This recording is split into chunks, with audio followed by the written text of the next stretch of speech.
যুদ্ধবন্ধের আলোচনার মধ্যেও ইউক্রেনে অব্যাহত রুশ সেনাদের আগ্রাসন। স্থানীয় সময় শুক্রবার ইউক্রেনের পূর্বাঞ্চলের দোনেৎস্ক অঞ্চলে হামলা চালায় রুশ সেনারা। এতে বেশ কয়েকজন হতাহতের খবর পাওয়া গেছে। ক্ষতিগ্রস্ত হয়েছে বেশ কয়েকটি ভবন ও সরকারি দফতর। এমন পরিস্থিতি নিরসনে একটি শান্তি চুক্তির খসড়া প্রস্তুতে কাজ করতে চায় ওয়াশিংটন। সম্ভাব্য সেই খসড়া নিয়ে আলোচনার জন্য বৈঠকে বসতে যাচ্ছেন যুক্তরাষ্ট্র ও ইউক্রেনের সরকারি প্রতিনিধিরা। শুক্রবার এক বিবৃতিতে ডোনাল্ড ট্রাম্পের জাতীয় নিরাপত্তা বিষয়ক উপদেষ্টা মাইক ওয়ালস জানান, আগামী সপ্তাহে বৈঠকটি অনুষ্ঠিত হতে পারে সৌদি আরবে। বলেন, ওয়াশিংটন এখন একটি শাটল কূটনীতিতে প্রবেশ করতে যাচ্ছে, অর্থাৎ ইউক্রেন ও রাশিয়ার বক্তব্য শুনে উভয় পক্ষের সঙ্গে আলোচনার ভিত্তিতে চুক্তির নথি প্রস্তুত করা হবে।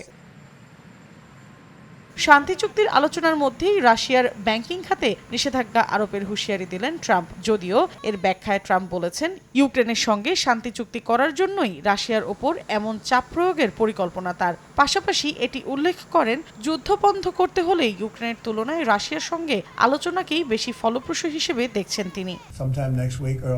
আমি যদি আগে প্রেসিডেন্ট হতাম তবে এ যুদ্ধ কখনোই সংঘটিত হতো না, কিন্তু তা হয়েছে। মস্কোর সঙ্গে শান্তি আলোচনায় বসতে মার্কিন চাপ অব্যাহত আছে ইউক্রেনের ওপর। এরই মধ্যে দেশটির সঙ্গে স্যাটেলাইটের ছবি বিনিময় সাময়িকভাবে স্থগিত করেছে যুক্তরাষ্ট্র। মৌসুমী সাথী, সময় সংবাদ।